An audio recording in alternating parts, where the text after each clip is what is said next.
Yo, yo, yo, Chuck Fresh back with you. Welcome to week number 3. I'm glad you made it this far. That's really cool. As you can see, I haven't had a haircut in several months. So hopefully by the time you're watching this, COVID is over and we're past it. But fat chance, huh? You never know.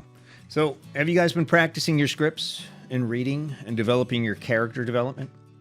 I've had a bunch of time to practice. That's why we give you kind of a week in between these classes. You have some time to kind of work on your craft. You know what I mean? Your acting craft. That's what they call it, working on the craft. So shoot me a link in the comments when you have the chutzpah to post it to your socials, or you can share it with me privately. And we'll give you a little feedback, constructive criticism. Remember, we're always positive in this class. We're never going to tear you apart. So don't worry about it. We're all just learning, and I learn something every day. So there's no way you could be bad at it. There's always just room for improvement for everybody, even the professionals. So we're always in development all the time. We'd love to hear what you've done, and especially with these scripts, because these scripts are kind of out there, and I did that on purpose. So I want to kind of throw you a curveball. So when you walk into a real audition situation or a real studio, you pretty much faced all the weird things you could possibly face, and you're just ready to deal with the world. So did you practice your cold reads? You know, reading between the lines and developing that scenery? How about varying your cadence and inserting or changing beats? Have you done any improv or ad-libbing? If any of this sounds foreign or obtuse, then you better go back to lesson 2 and watch that again. It's kind of important stuff, and you're going to run into it a bunch. This lesson, we're going to cover a lot of ground. So sit tight, buckle in, and get ready. So everyone always asks me about equipment, and there's not a lot of other voice acting really coaches or classes that really cover it, because it's entirely a different discipline. Now we're getting into audio engineering, which is a whole different realm. Fortunately, I've got a little experience in both, so I can share a lot of information with you. But before we do that, there's something equally, if not more important, and that's your technique. And that's the way you use your equipment, which is your voice, your mouth, and essentially the rest of your body, because your equipment will reflect your technique. And there is some equipment that's kind of better or worse for some techniques depending on what you're doing. So basically, we got to get into your voice. We got to start with your voice, because that's your number one equipment. That's really what you're doing. This is what you're working with here. It's your instrument, and it comes from your vocal cords. So you can't speak without vocal cords. And I don't know why no one ever talks about it. It's kind of understanding. By understanding how your voice works, you can develop some really powerful insight in how to best develop it as a voice actor and really have some fun with it. So in us humans, vocal cords, also known as vocal folds. I'll show you a graphic on it, but it's kind of nasty because it's kind of inside and it's all fleshy and yucky and meaty. Some people call them voice reeds. If you're into music, you'll understand what a reed is. They're kind of the folds of tissue in the throat that create sounds through a process called vocalization. So that means when you pass air over them and move your mouth, you control what comes out of your vocal cords. So they're open when you're breathing and vibrating right now when you're speaking or singing. All right, so get into the science-y stuff here. This might go over your head, but some of you might get it. It's kind of important. So there's groups of something called harmonics, which are basically a bunch of sound waves at slightly different frequencies. And they're all combined together in this voice sandwich, I like to call it, known as formants. And they all play a role in the vowel sounds produced by the human voice. Vocal formants arise from resonances in the vocal column. And that's really what makes your voice sound human. So these harmonics, the formants, and the resonances are kind of hard to fake, as these people who are trying to create artificial voices are finding. And it's one of the big challenges to developing synthetic speech. So your vocal column's about 7 inches long on the average, with its lower end at your vocal folds and the upper end at your lips.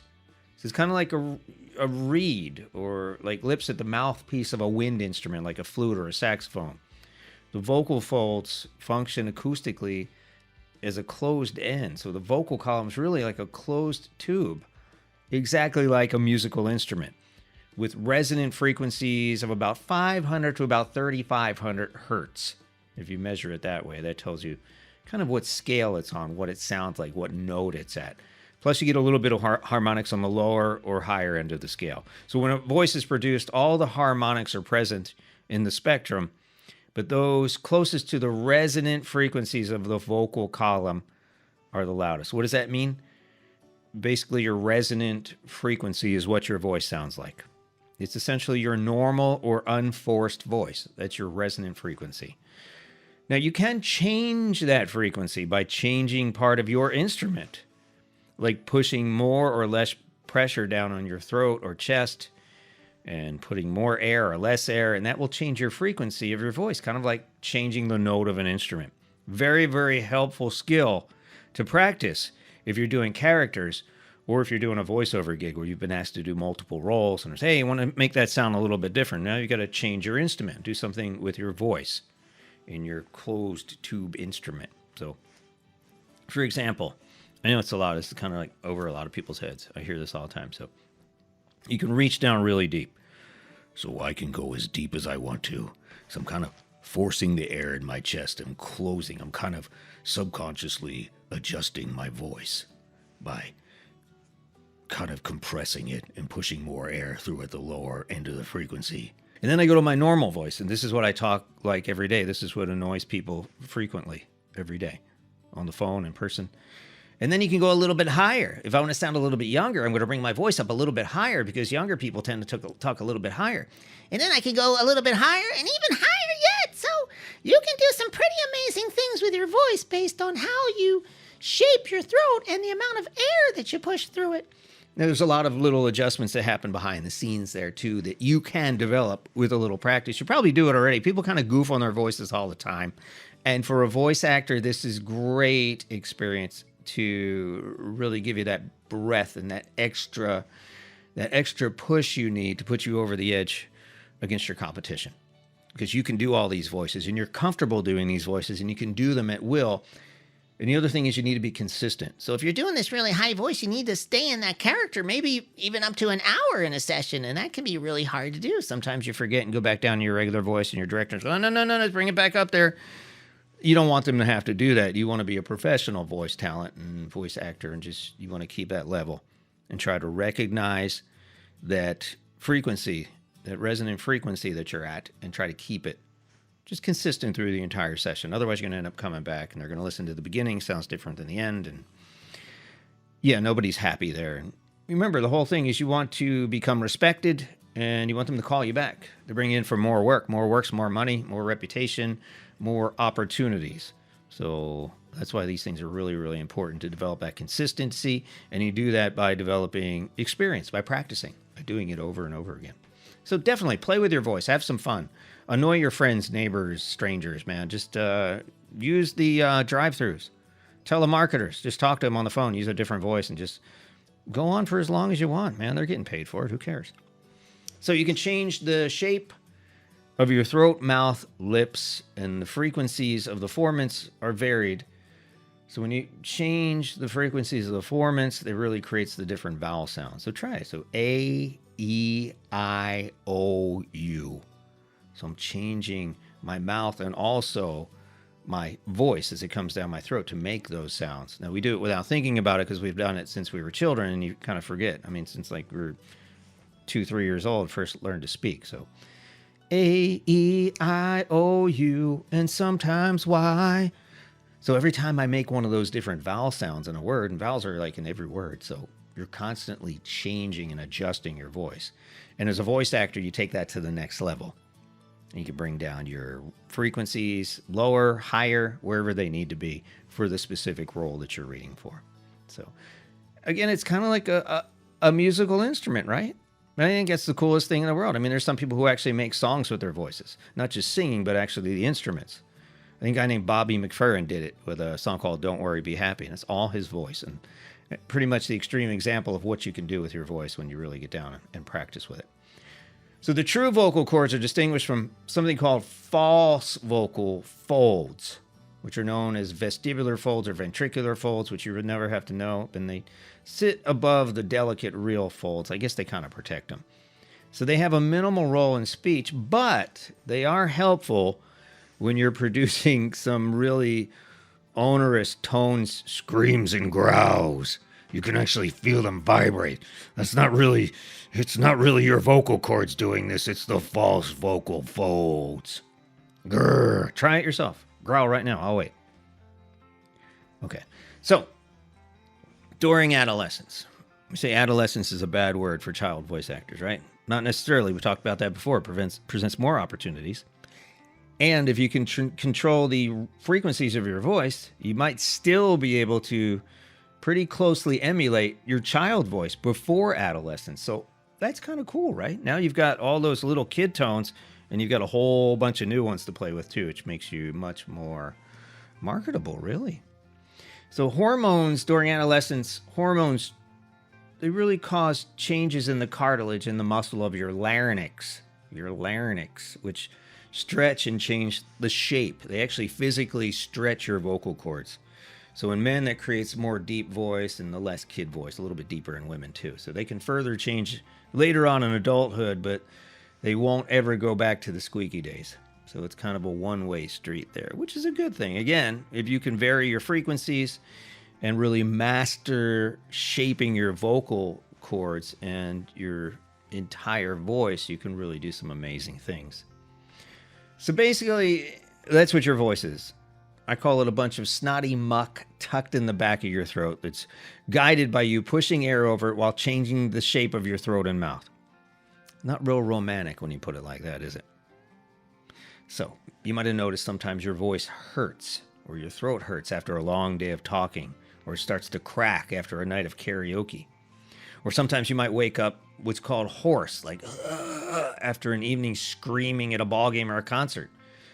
That's your vocal cords actually becoming inflamed. Inflamed means expanded and red and angry.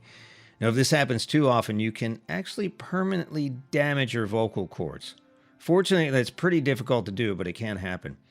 So occasional vocal cord injuries from a night of screaming or something, you might sound hoarse for a couple of days, but they typically heal on their own. They do a really good job fixing themselves.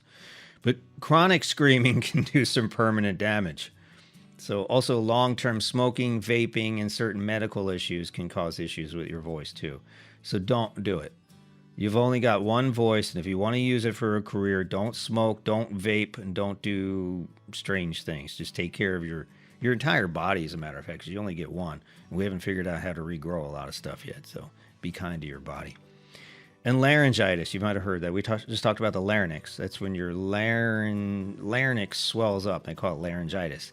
Itis on the end of a word means inflamed. So that's when your vocal cords are actually inflamed, so you can't blow any air by them. So you try to talk and nothing's coming out. This laryngitis thing happens to me once a year at least, and I hate it. Fortunately, it goes away in a day or so, so it only puts me out for it. It's usually in the worst time. I've got 20 scripts I need to read. I'm like, hey, I got laryngitis. All right, we got to call somebody else. And I'm like, lost another gig. It happens. It happens to the best of us. I do have a story that's actually worse than laryngitis. I had a friend who was he was a blues singer. His name was Danny Blues. And in his 40s, he found out he had throat cancer and had to have radiation and surgery. Now, he could deal without talking, but actually he was a big talker. He had a hard time with that too. But what made him really sad was the fact that he could no longer sing. He'd always wanted to do that, and he just started doing it in his 40s. And so I learned how important your voice really is in this world. So please, maybe one piece of advice that you take with you: take care of your voice and the rest of yourself too. Funny sounding letters. Well, folks, it's no secret that English is a disaster. It's just a weird collection of stupid words from like 50 other languages. It's an incredibly difficult language to learn as a foreigner or as an adult. I know this firsthand. I actually teach English as a second language, and it's no picnic. There's many duplicated sounds. There's endless exceptions. I mean, 20 different ways to say one vowel. That's ridiculous, right? And some of the strangest mouth movements in the solar system. I mean, just try saying Peggy Babcock a few times, and notice how your tongue actually clicks against the top of your mouth on the G and K sounds. Peggy Babcock. Kind of sounds like a nomadic tribe that's never seen civilization. I mean, who creates a language with that kind of weirdness, right? It's awful. English. It's terrible. Anywho, considering that's the language that we're stuck with, we've got to follow the rules. So let's begin with that awful, terrible alphabet. And don't get me started on why PH and phone and alphabet sound like the letter F, okay? Just don't even get me started. So one of the biggest voice actor offenses is the popping of your P, D, T, and B sounds. Peter Piper picked a bunch of dinky taters. Did you hear how nasty that sounds on this microphone? I've got it filtered pretty well, and I don't have a pop filter just for that specific case because, well, I'll talk about that later. But in a voice recording session, that's pretty much unforgivable. I mean, it's going to require more recording because you can filter out some of the pops. Like a really good engineer can take some of them out, but in a lot of cases, they're pretty much unusable in a professional recording environment. Why? Because you don't pop P's or B's or D's or T's in the real world. Because we don't speak to each other on microphones, do we? Do you walk up to your friends with a microphone in your face? No, you don't do that. We're talking naturally. We don't pop anything because we're too far away to pop. There's nothing to pop. You're really popping the diaphragm and the microphone. The microphone doesn't like that. And it lets you know by making this really terrible sound that you'll hear on this recording. So in the real world, there's no microphones. So when we're recording, we're supposed to pretend that there's no microphones there because we want to sound natural, right? Because if people know you're talking in a microphone, it kind of makes things fake, doesn't it? You know what I'm talking about. You get it? So there's a way to avoid popping P's and B's and your T's and D's. Simply turn away from your microphone, just slightly, so you're not speaking directly into it. There's other things called pop filters too, but they kind of take away from a little bit of the sound, I feel, anyway. A lot of people disagree with that, but I don't use one. You see, I'm not using one right now. So I'm kind of coming at it from an angle. This is the front of my microphone here. I'm always talking across, so the air pressure from my P is kind of not hitting the diaphragm directly, but you're still picking up the essence and all the harmonics and formants of my voice properly, but I'm not talking directly into it. And then there's the pop filters, which if you are told to talk directly into the microphone, which most people are, again, I don't think you have to. My voice sounds pretty clear coming through like this, doesn't it? I'm talking across the microphone. Now, not totally across. I've got to turn about 45 degrees, I guess. So the pop filters can take some of the pressure out if you prefer to speak right into it. And, I'm not a big fan, but a lot of people like them. And then there's the clicking, like the clicking K, like in kite, and the hard C, like in candy. Again, those clicks are clearly audible and nearly impossible to remove in editing. Believe me, I tried. I always have to re-record those parts. So I'll read anything with a K or a hard C, like candy, Cletus, 2 or 3 times sometimes, just to make sure I get one without a clicking C. Because again, in the real world, you don't click C's or K's, you know what I mean? And among all the other troubling nonsense in the English language, there's the sibilance S, the soft C, like city, and J, and X. And my worst, I hate this letter, Z. Z. Why do they even put a Z in the language? Think of the whistle sound when you say sibilance. Jazz, xylophone, racing. Whistle's bad. It sounds terrible. It's not natural at all, right? I mean, over a microphone, it sounds like crap. In the real world, you might not be able to hear it as well, but on a microphone, it really, really tries to pick that up. It can't help it. It has to record that as part of your harmonics, as part of your voice. Now, there's processing tools that we'll talk about some of these things called de-essers. They remove a lot of it, but why create more work for yourself or the editor? In most cases, as long as you're far away from the mic, these shouldn't be a problem. Still, it's good to conscientiously try to tame the sibilance, if you can do it at all. Okay, finally, there's that screechy and scratchy F and V, like faith and virtue, too. the F and the V sounds in those words, but they tend to be a little less of a problem. Still, you should be aware of them to practice so you can avoid any problems later. And sometimes, especially in longer recording sessions, people get tired and miss these things accidentally or purposefully because they want to go home. I mean, it's human nature. Personally, I think that usually at least you having to come back and read a few lines in a new session. And then that's the problem of you desperately trying to capture the voice, personality, cadence, and performance you mastered so well the day of the initial recording. And believe me, sometimes that's difficult. It's really difficult to do. So I say English, phooey on you. Let's find a new language. Vocal elasticity and fluctuation.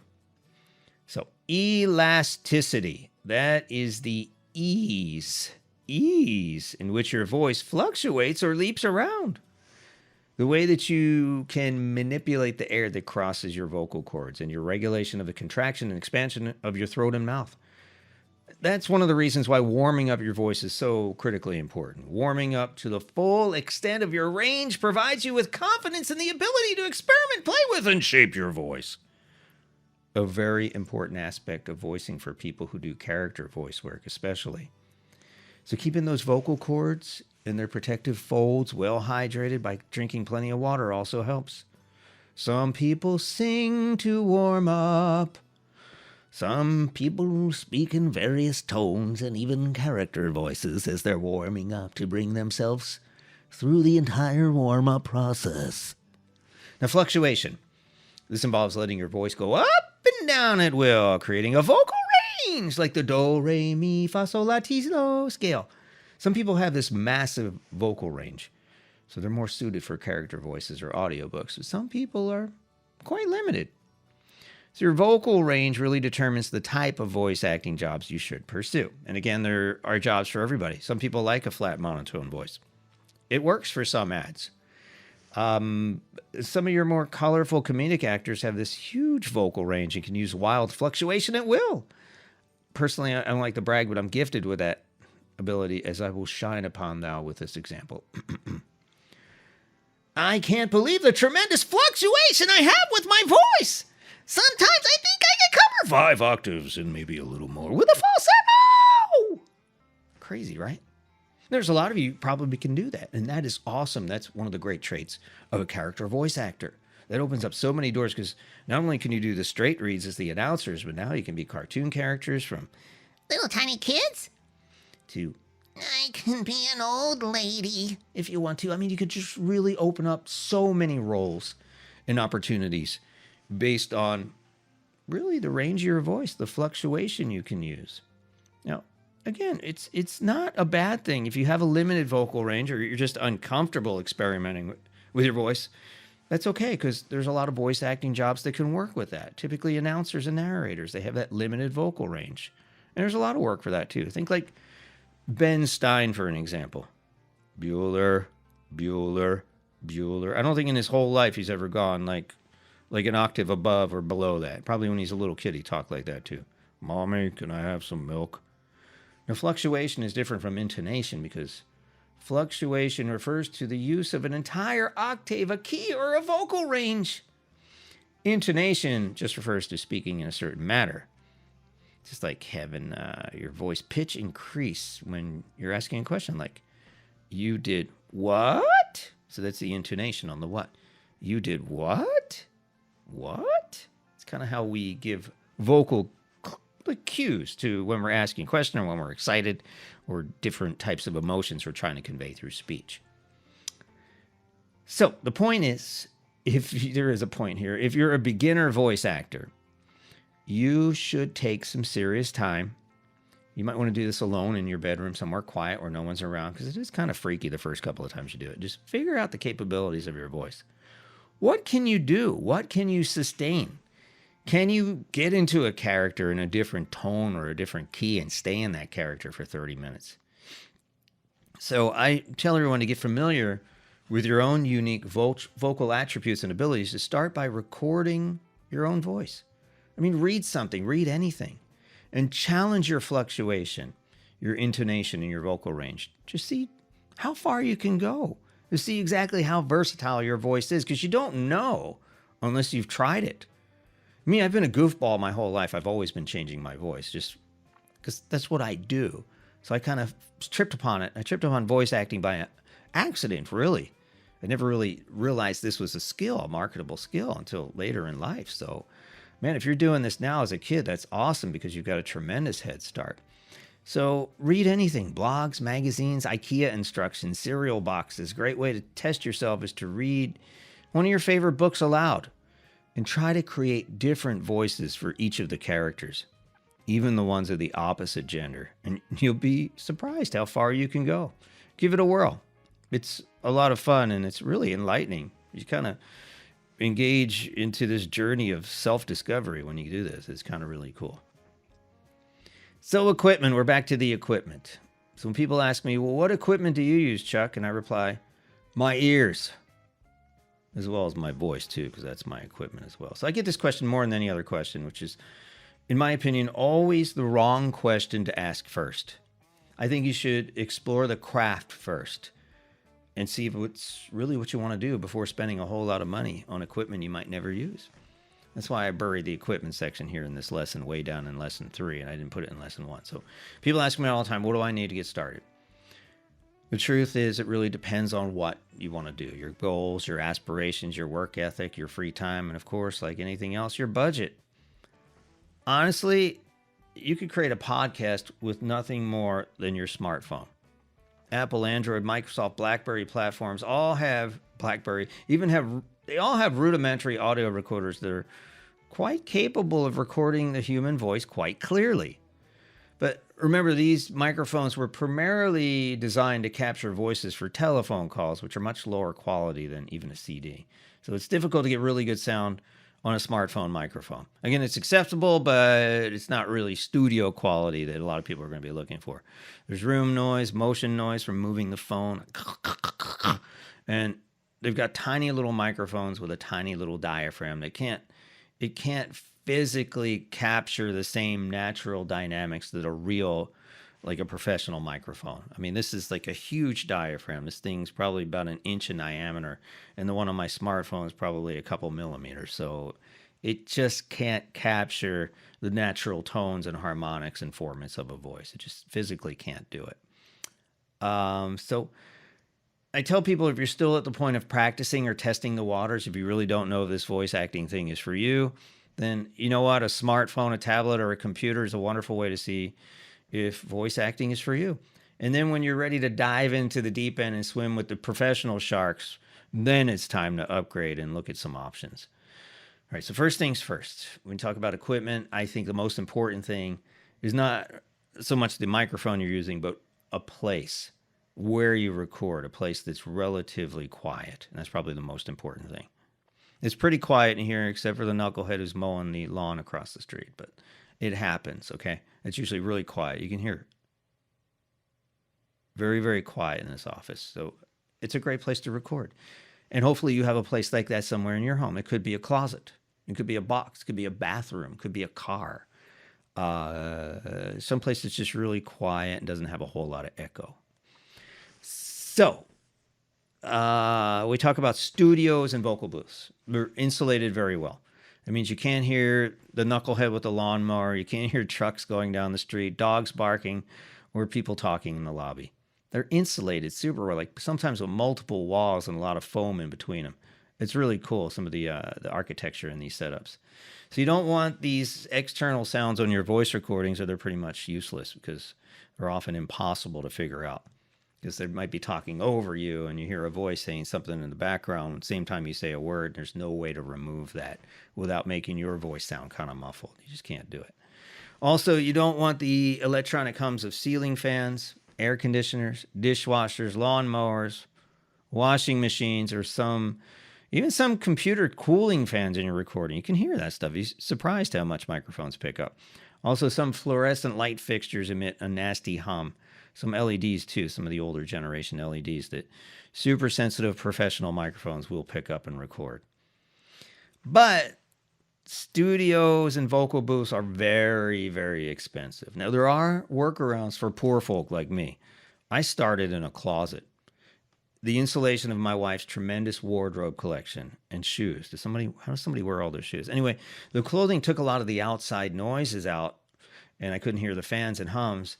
And it also took out the echo. So it provided some really clean recordings in a closet. This is a walk-in closet. I mean, I'm not talking like this little thing I got to hide in, but people have done that too. You just sit in a corner in a closet with a little recording device, and you get some pretty clean recordings, and sometimes that's what you need to do. You can upgrade to something called Acoustic Foam. This is Auralex, and this is the real expensive stuff. This is called Acoustic Foam, and I had this on my wall once. I don't really need it in here. I've got a green screen behind me, which takes out a lot of the echo, so it's kind of pricey. There are a lot of knockoffs that, in my opinion, do adequate job of reducing echo and a lot of external noises in some studios and some rooms. The other thing, too, is dampening blankets. They look a lot like moving blankets, but they're insulated a little heavier than moving blankets.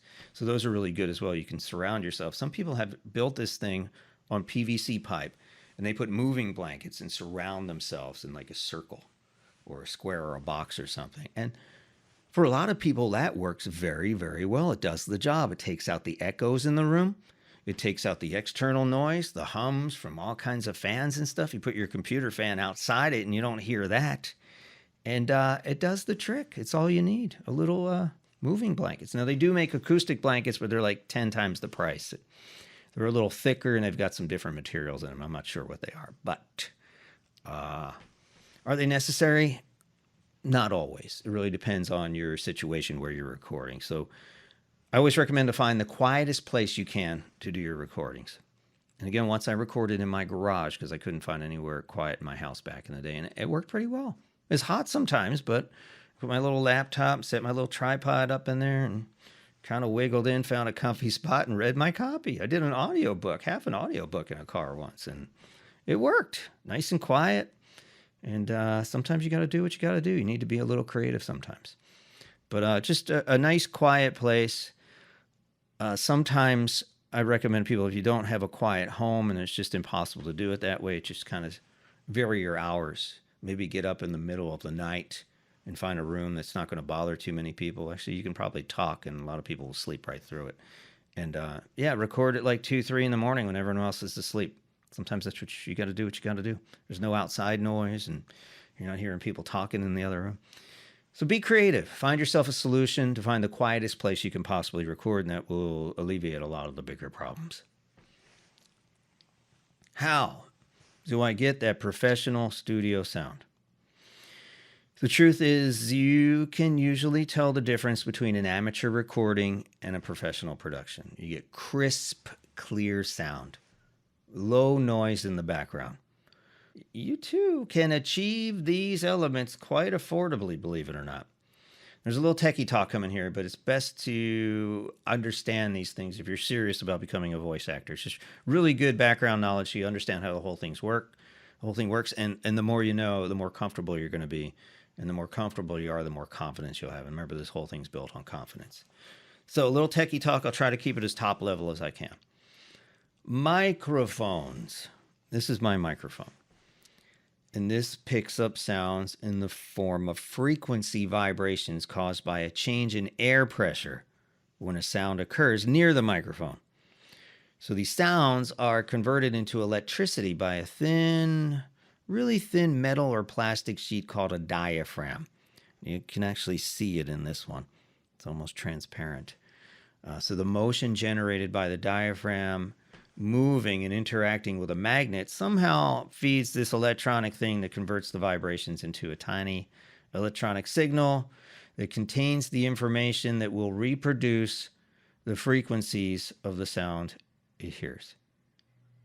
Yeah, think about that for a second. Some genius somewhere figured out how to turn my voice into something that sounds like my voice by converting it into electric signals. I know it still freaks me out, and I don't understand how it happens, but I'm thankful every day that somebody figured that out, because I would have never been smart enough to do that. So the electronic signal travels either through your microphone cable or, in a lot of times, wirelessly over radio frequencies or Bluetooth, which is kind of radio frequencies. And then they're sent to a converter, which will then turn your signals, those electronic signals, back into something that sounds like your voice. And then it does processing or amplification, meaning it makes it louder.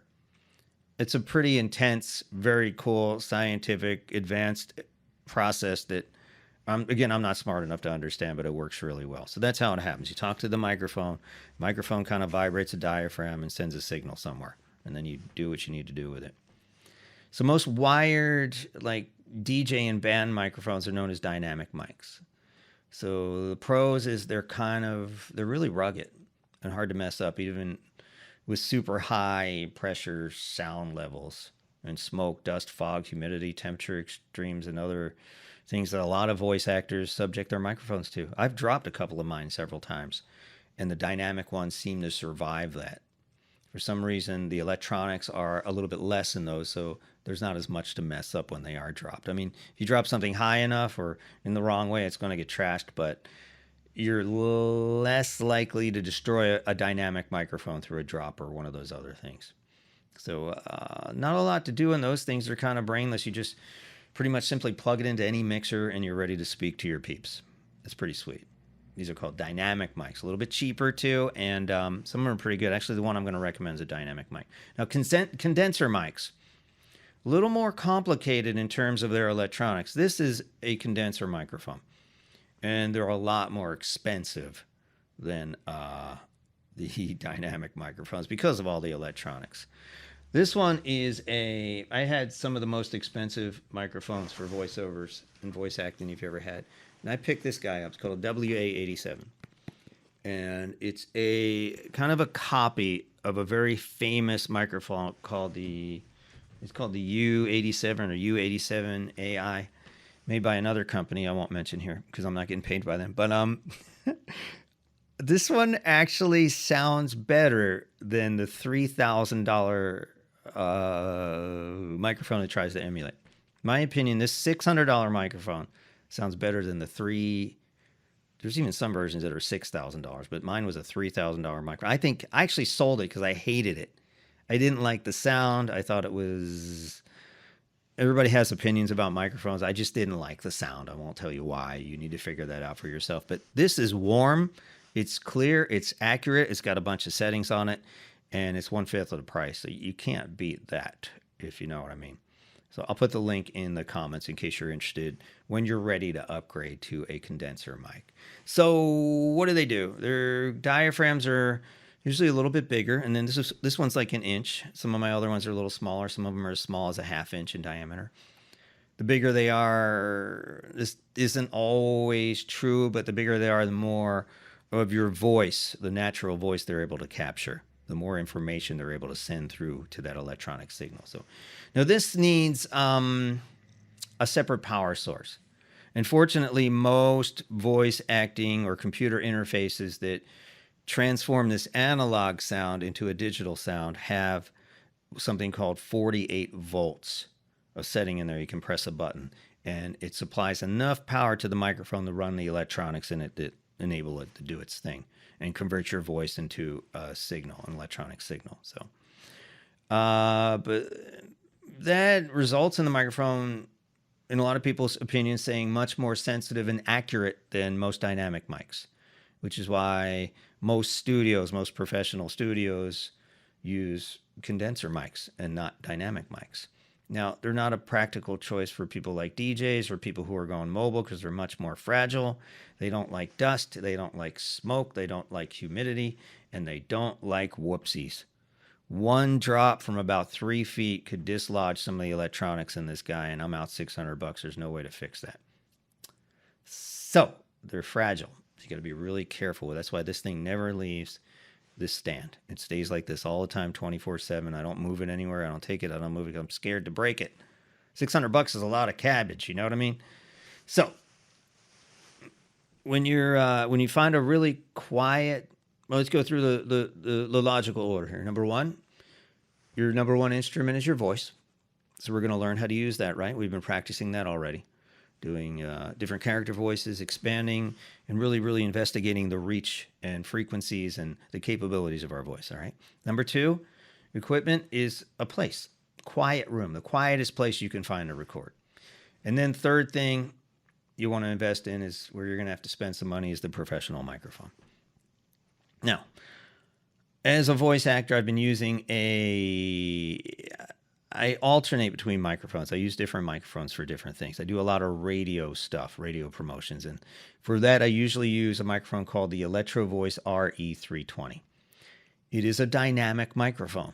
It's not a condenser like this, which means it's a lot cheaper. It's about half the price. They sell new for about $300. I just sold one used for about $150. So you get some really good deals on some used dynamic mics. That's modeled after the EV-RE20. This is called the 320. It's modeled after the RE20, which is the same microphone used by thousands of on-air DJs and radio hosts all over the world still today. It's an old design. Looks like well, you'll see it on the screen here. It just does a great job. I believe it really captures my voice very well. It's got some built-in pee popping protection through the foam filters in there. I just think it gives me a really good, clean sound. I really enjoy using it for a lot of things. It does not require phantom power because it is a dynamic mic. And it's really durable too. You can drop that and it probably won't break. But again, I never recommend dropping a microphone because you never know. It records an incredible range of vocals and harmonics. It's the same microphone I used when I was on the radio for years, and RE320, great microphone. So here's a great little starter kit. We'll talk about it. It's the EV-RE320 dynamic microphone, and I'll include links for all this stuff.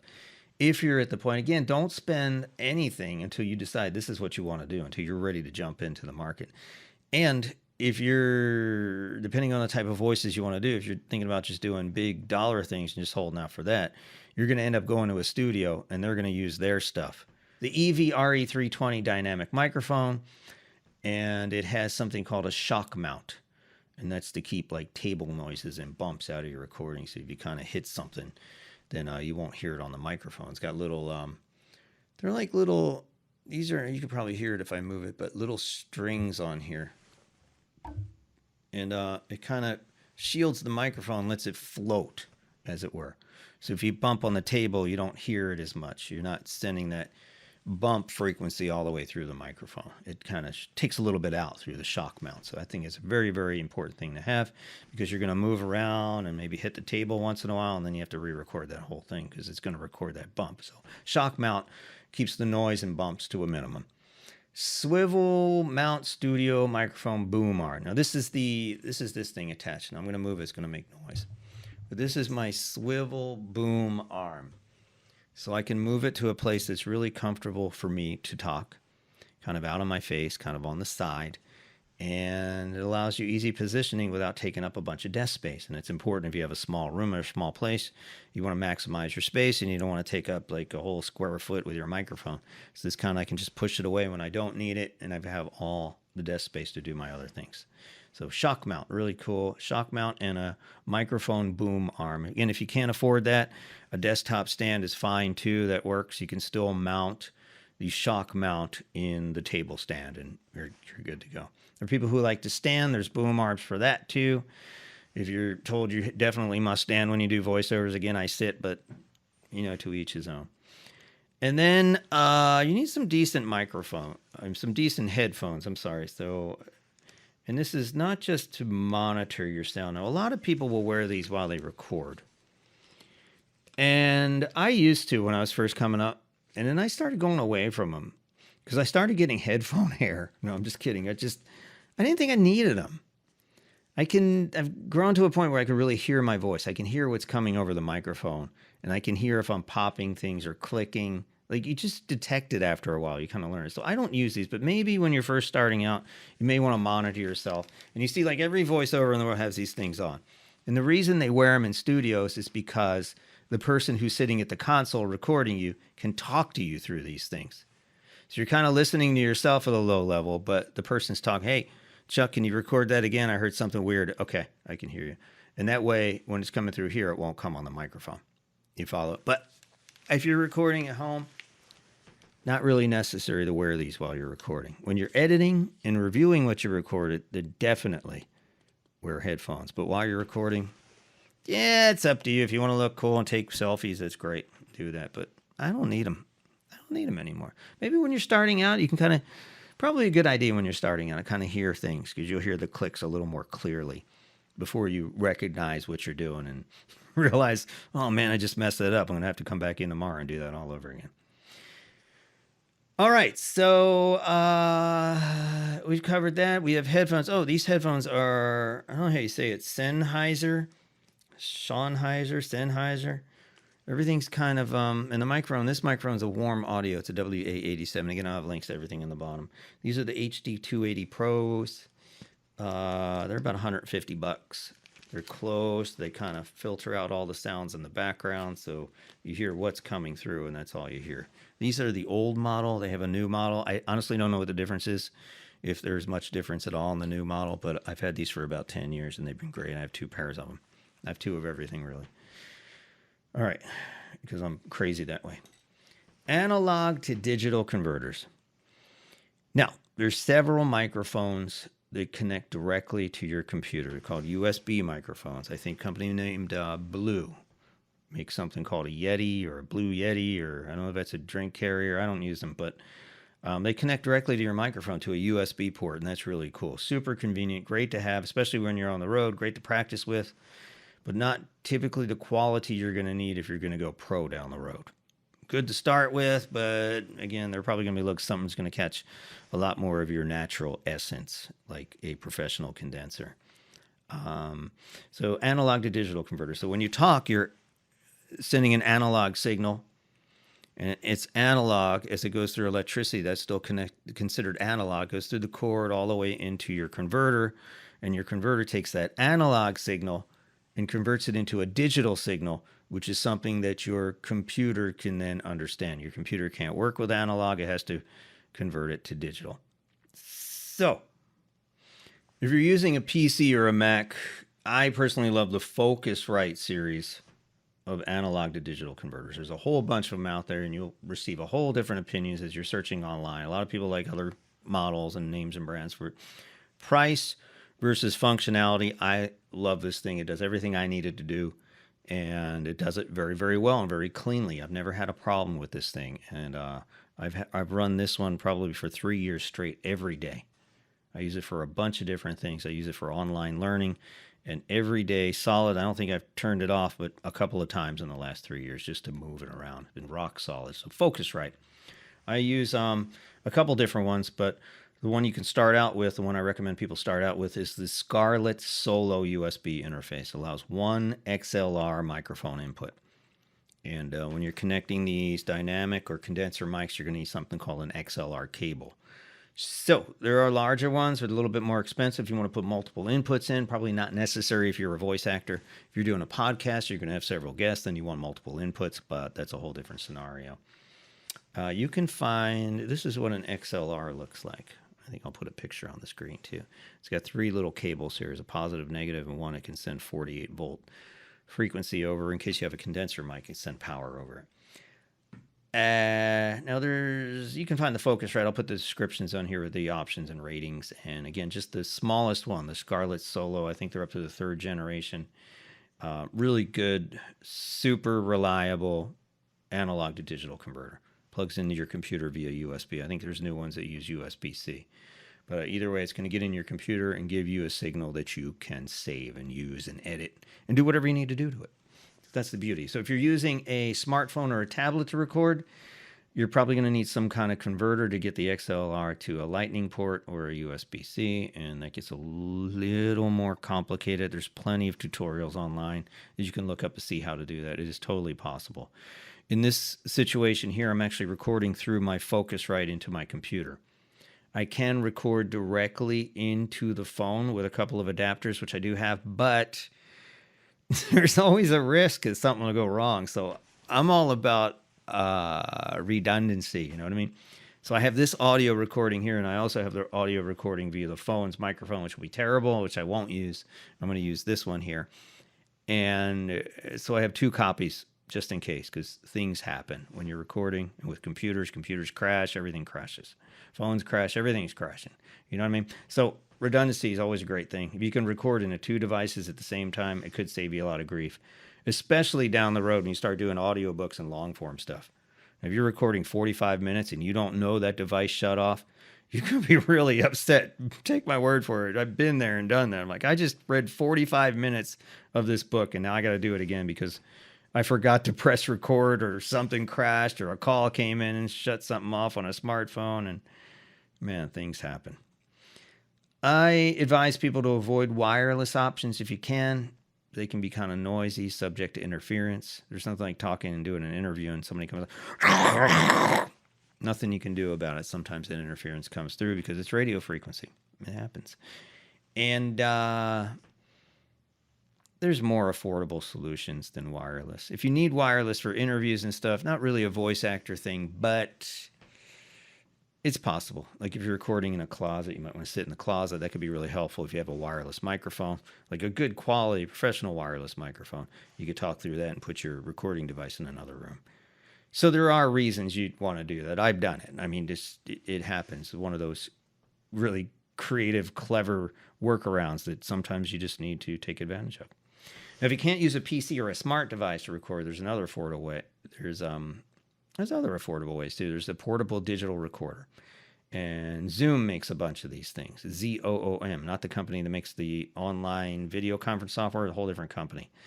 And they call it a Zoom digital multi-track recorder. Records the SD cards, and just about every computer comes with an SD card slot now, so that's nice.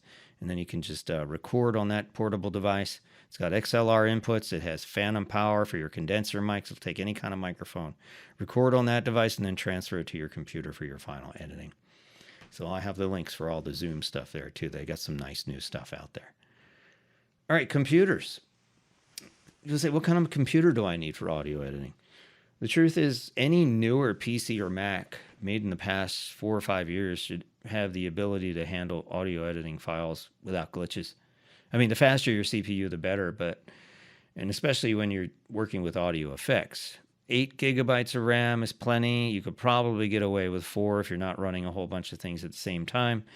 You shouldn't need, no matter what anybody tells you, because they'll try to sell you the sun and the moon and the entire galaxy, but you shouldn't need an expensive video or a sound card unless you're doing fancy video editing.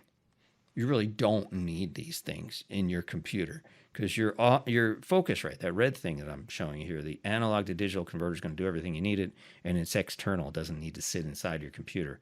Anytime you put anything inside your computer, you're going to pay a lot of money for it. Don't need it. This is external. You can move it to a different computer. If you travel, you can take it with you, put it on a laptop. Works with just about anything. Works with Macs too. It's really cool. So, video, if you're going to do audio only, you need even less of a processor. Now, video, if you're going to do video and you want to make that part of your gig and part of your demos and you're going to do some editing, it does require a substantial amount of storage. So be aware of that. You're taking 30 pictures, up to 60 pictures a second. So think about that, 60 pictures a second for several minutes. And you've got to store all that stuff along with the audio track. So that does take up a tremendous amount of storage space. So keep that in mind. And backup. I give you my little spiel here on backing up because things happen. Don't make the mistake of losing your work and having to start all over again. A lot of people quit voice acting because they become frustrated with their hardware. They have one little accident on a big job and either they're late or they couldn't get it done right or they had to do it over 5 times, just become really frustrated and have to start over again. So don't be that person. I personally use Dropbox to store my files. So that stores a copy on my hard drive, on my computer, and it stores it on Dropbox in the cloud. You can store whatever you want on the cloud. If you have personal stuff, you don't have to put that on the cloud. A lot of people are a little antsy about the cloud, so keep that in mind. You can also get external hard drives as well. But either way, keep at least 2 copies of your most important files, and especially your demos, in case something gets lost. Because you don't want to be that person that has to redo things 10 times. Because things happen. These are electronics. They're far from perfect. They do really well. They're pretty reliable for the most part, but things do happen. Software. All right, get into the software. So we covered microphones. We've covered computers. We covered our voice. Covered quietness, headphones. So software. So if you want to make your recording sound truly pro, you're going to need to get into some software and do some what's called editing, right? So you're going to need some software. Although there's hundreds, literally hundreds, maybe even thousands of solutions. And everyone online seems to be an expert at this. It's not as difficult as they make it out to be. It's really not that hard. So with little guidance or practice, you too can be an audio producer. It's not that difficult. Almost everything's drag and drop. You can see it. You can see the WAV files in most audio editing software. So that's what we'll review in the next lesson, in lesson 4. We're actually going to go through and do some screen captures of some real basic audio editing, just so you see what it looks like. And again, the more experience you have, the more things you can do yourself and save some money that way. So on the Mac platform, you'll be pleased to know you probably have something called GarageBand pre-installed with for OS X. So for most voice actors who are doing editing, that's really all you need. It's a little tricky at first, kind of a little bit of a learning curve, but don't give up. You'll figure it out. On the PC platform, there's about 1,000 more options. The most popular free program is something called Audacity. Not Audacity, Audacity. And I like calling it Audacity. It's an open source cross-platform audio software for multi-track recording and editing. For multi-tracks means if you're recording multiple tracks, if you have multiple speakers or multiple people talking in a session, which you will probably never have, you're just going to need one track. So the fact that you have multi-track, you have a little more than you need. It's always better to have more than less. Really good for editing. It does a real nice job. It's got a bunch of features and a bunch of filters that you can download and do some really tricky stuff with. Again, a little tricky to learn, but not impossible. Pretty simple once you get the hang of it, once you do it a few times, like anything else. So we, in our studio, have used several paid programs, including Adobe Audition, a program called WaveLab. It used to be Stein Labs. I'm not sure who owns them, and something called Pro Tools. But for some reason, we always kind of revert back to products called SoundForge and a product called Vegas, which used to be owned by Sony back in the day. I think I got my first one for free, and I thought it was so easy and intuitive, I stuck with it. They ship with a wide array of filters and plugins. Their timelines are real clean, easy to use, and I think they're more intuitive than some of the other software programs. There's trial versions available for just about everything, and a whole bunch of helpful YouTube videos and online tutorials from the manufacturers too that'll walk you through the basics all the way through advanced techniques. So you have a tremendous amount of selection in the software range. I'm going to show you in SoundForge when we do lesson 4, but again, it looks and feels just like just about everything else. So smartphone and tablet interfaces, I have to be honest, are still surprisingly limited. But you can, I'd be lying if you say you couldn't edit on an iPhone or Android phone. And actually, you can put effects in them, and some people do some pretty amazing stuff. I haven't done it yet. I personally think the screens are too small to do any professional level editing, but people have done it. So give it a go. If you're really set on doing stuff on your phone or your tablet, man, give it a try. Download some trial versions and see how far you can get with it. You might be able to do some amazing things. I can't recommend any apps because I'm not really as brave as you are. So, but know in your heart that I'm proud of you for doing what you're doing. And let me know in the comments on this video too. I'd love to hear about your experiences. So now we get to technique. So you're in front of your microphone. You're in a nice quiet room, all connected to your recording device. And you actually hit that record button. Don't be surprised, even I've forgotten to do that once or 2 or 3 or 5 times. So you're really ready to record that potentially award-winning performance. But before you do, here are a few voice acting tips. Number 1, Lord of mercy, please brush your teeth thoroughly before you record. Bad breath bacteria and worse things can live inside a microphone's protective foam coating. And eventually it's going to stink. I brush my teeth before I do voiceover, so mine doesn't. But man, I've smelled some terrible, in some radio stations, some terrible smelling microphones. And you don't want to get close to it. And sometimes you need to be close to it. So just brush your teeth before you record. Number 2, irrigate. Make sure you've got enough water or something to drink to keep things moist. Remember, no milk or soda, because that'll make everything all gummy in your mouth. And warm up your mouth and tongue with those crazy tongue twisters. Peggy Babcock. And trust me, they help. And warm up your vocal cords with as many ranges as you can muster. Don't get crazy, just enough to remove all the phlegm from your vocal folds. So warm it up. Sing, do something goofy, try different characters, use your regular voice, whatever it takes to warm yourself up. Position your mouth about 6 to 12 inches away from your microphone. Now here's the thing. If you're in your home and there's air conditioning noise, you might want to be a little closer than that 6 inches so you can lower your input gain. Because the lower your input gain is, the lower the sound of the fans and the air conditioning vent and everything else is going to be. Otherwise, you're going to hear a lot of air conditioning noise. All right. If you're not in a studio with a properly positioned pop filter, remember, talk across, like slightly across the microphone and not directly into it. This way the air from your B's and P's will not hit the diaphragm directly and cause that nasty pop sound we heard earlier. If you're going for a deeper sound, if you're like a boy or a guy and you want something really deep, you want to get into that announcer voice, you can use something called the proximity effect. The closer you are to the diaphragm of the microphone, the more bass harmonics it will capture, creating a very rich recording.